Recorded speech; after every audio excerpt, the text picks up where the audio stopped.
It's about an hour before sunrise, roughly 1200 BC, and you're on a roof. Not because anything has gone wrong, but simply because that's where you sleep.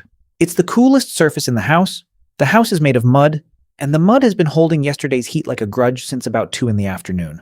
There's a wooden headrest under your neck, which sounds medieval but is genuinely more comfortable than it looks, and below you there's a village of maybe 68 houses pressed against a desert hillside in western Thebes.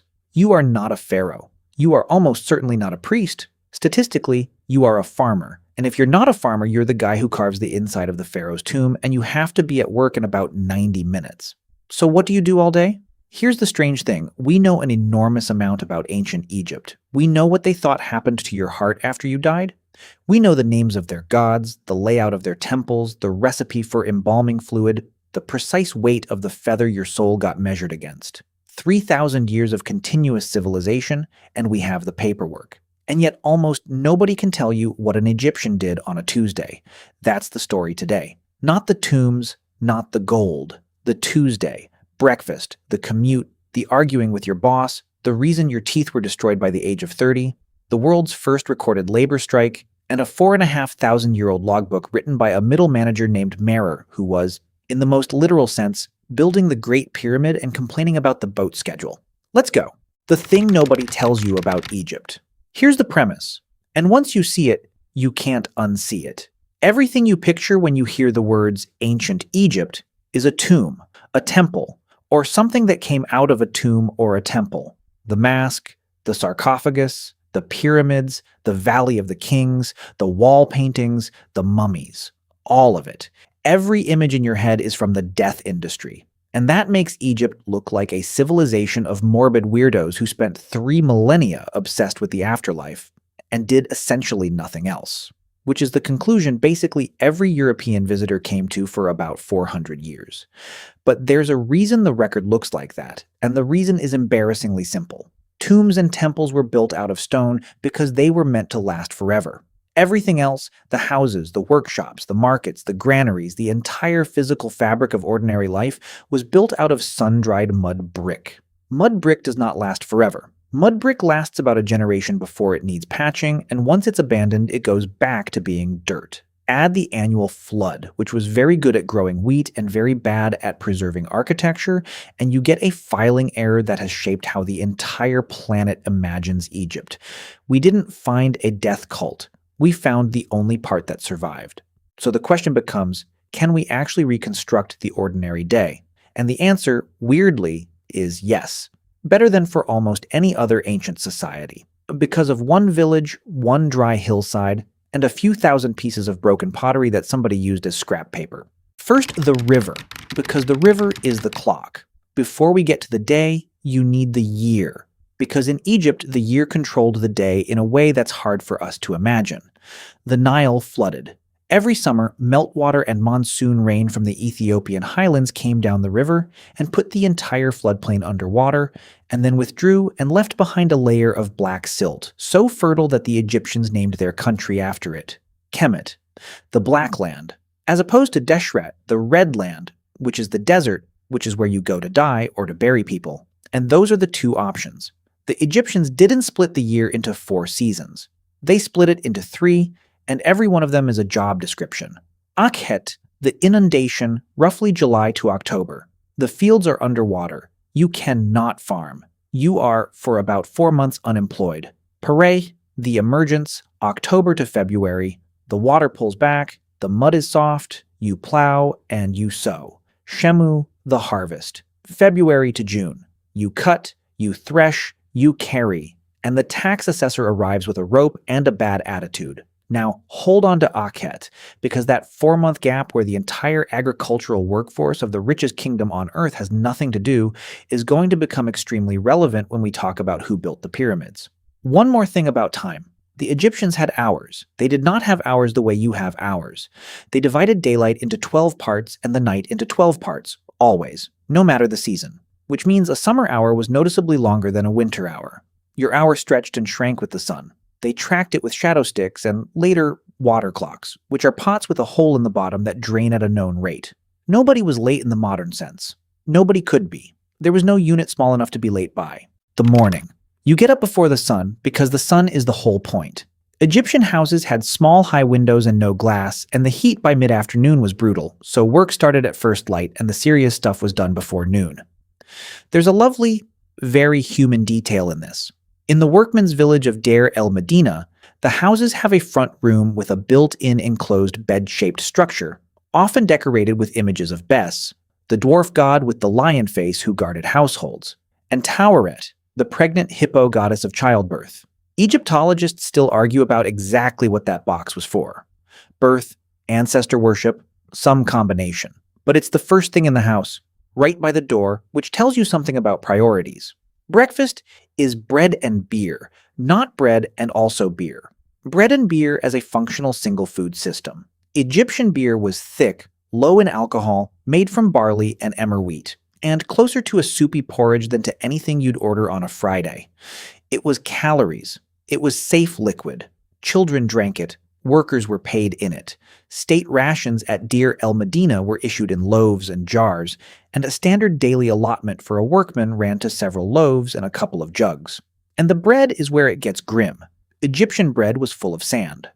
Some of it blew in, some of it came off the grinding stones, and it wore human teeth down like sandpaper.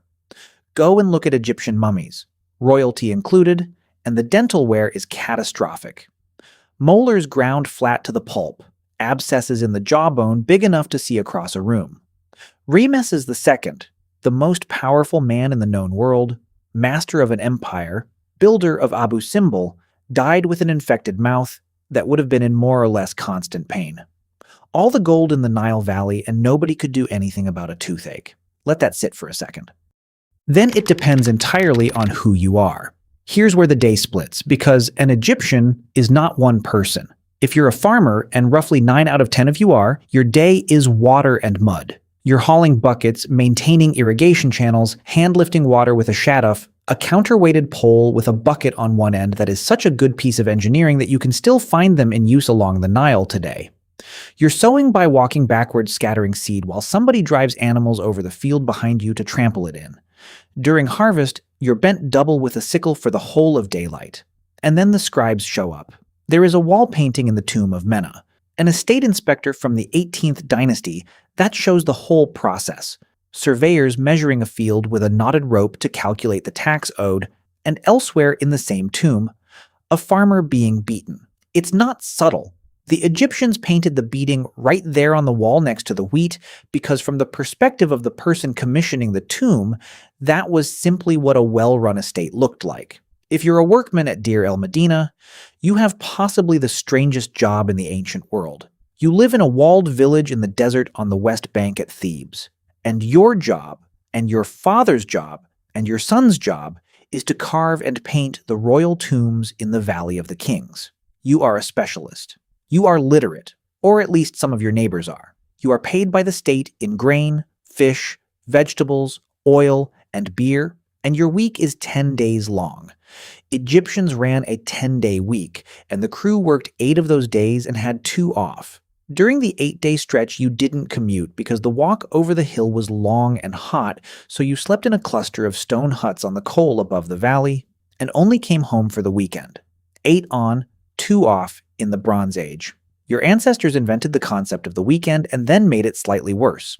If you're a scribe, congratulations. You have won.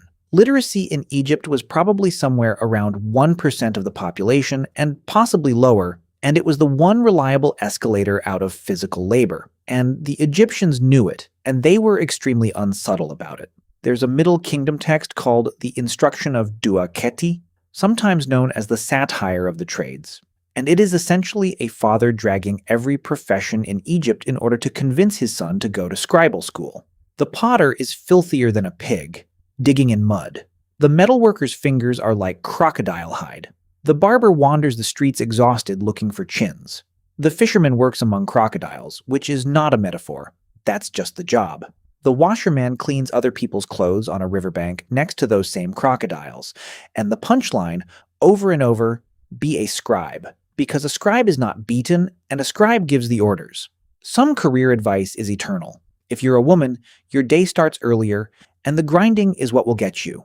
Turning emmer into flour meant kneeling, and pushing a stone back and forth over a saddle quern for hours. Skeletons of Egyptian women show the damage in exactly the places you'd predict: worn knees, damaged toes, arthritis in the lower back, deformation of the big toe joint from kneeling and pushing. You can identify the labor from the bones. But here's the part that surprises people. Egyptian women had legal standing that would have been unthinkable in classical Athens or Rome. They could own property in their own name. They could inherit it and leave it to whoever they wanted. They could enter contracts, initiate divorce, appear in court as witnesses and as litigants. We have the documents. There are surviving records from Deir el-Medina of women buying, selling, lending, and suing, legally freer than a Greek woman 1,000 years later, and doing it with a spine slowly being destroyed by a rock. The middle of the day. Midday you stop because you have to. There's a break, there's food, there's shade. The main meal was usually later, in the evening, and the food itself was better than you'd think. Bread, obviously. Beer, onions, garlic, leeks, lettuce, cucumbers, lentils, chickpeas, dates, figs, grapes, pomegranates, fish from the river, dried and salted. Meat if you were wealthy or if there was a festival, which there constantly was. And then there's the grooming, which is a whole thing. Egyptians were, by the standards of every civilization around them, obsessive about being clean, bathing daily where water allowed, body hair removed with razors and tweezers on men and women both. Priests shaved their entire bodies, including eyebrows, and washed multiple times a day. Herodotus, visiting centuries later, wrote about Egyptian cleanliness like a man describing an alien species. And the eyeliner was not just for looks. That black coal was mostly galena, a lead ore, and Egyptians of every class wore it. The standard explanation has always been sun glare, like the black smear under an athlete's eyes. But a 2010 study out of the Louvre analyzing residues from ancient coal containers found lead salts in the mixtures that don't occur naturally and appear to have been deliberately synthesized, and the researchers argued those compounds could trigger a low-level immune response in the skin around the eye, potentially helping against the eye infections that were rampant along a river full of standing water and flies. The reading isn't settled, and you should hold it loosely.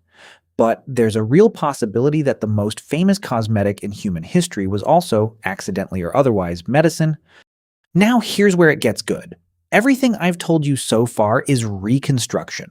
Wall paintings, grave goods, skeletons, formal texts written by elites for elites.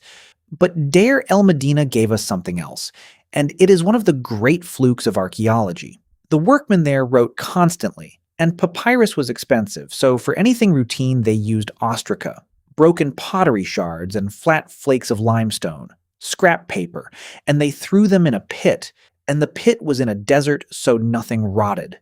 And we have found thousands of them. These are not monuments. These are notes, laundry lists, I owe us, love poems, complaints, sketches, a schoolboy's writing practice, somebody's inventory of donkeys, and among them is a document that I think about more than almost anything else from the ancient world.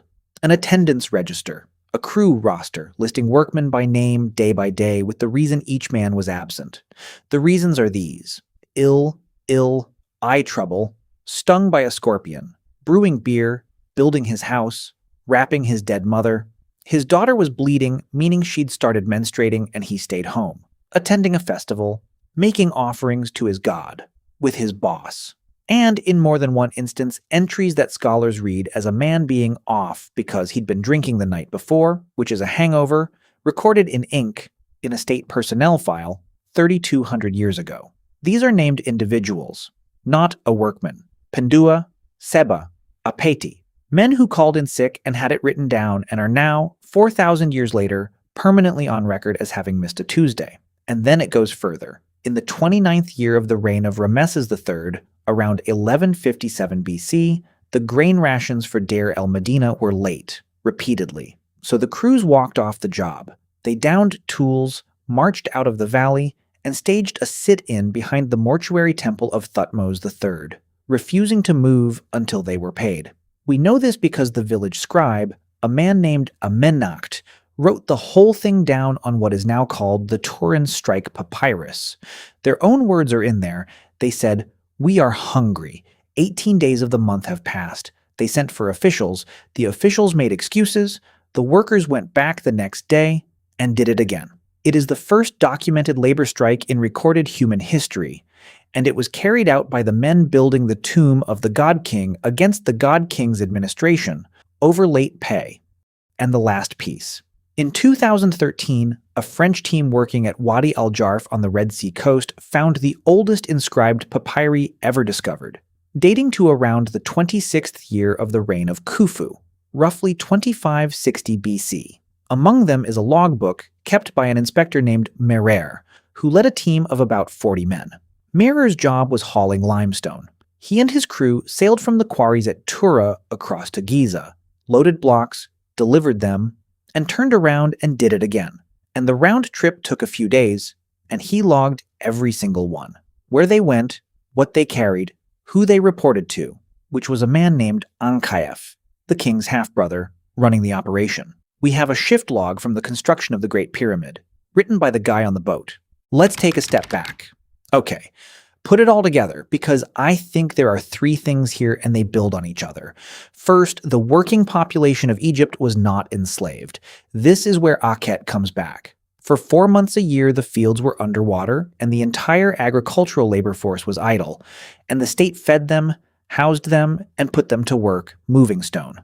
The workers' town excavated at Giza has bakeries, breweries, and enormous quantities of cattle bone, meaning these people were eating beef. The cemetery next to it holds workers buried with care, and their skeletons show healed fractures, meaning somebody set the bones and somebody fed them while they mended.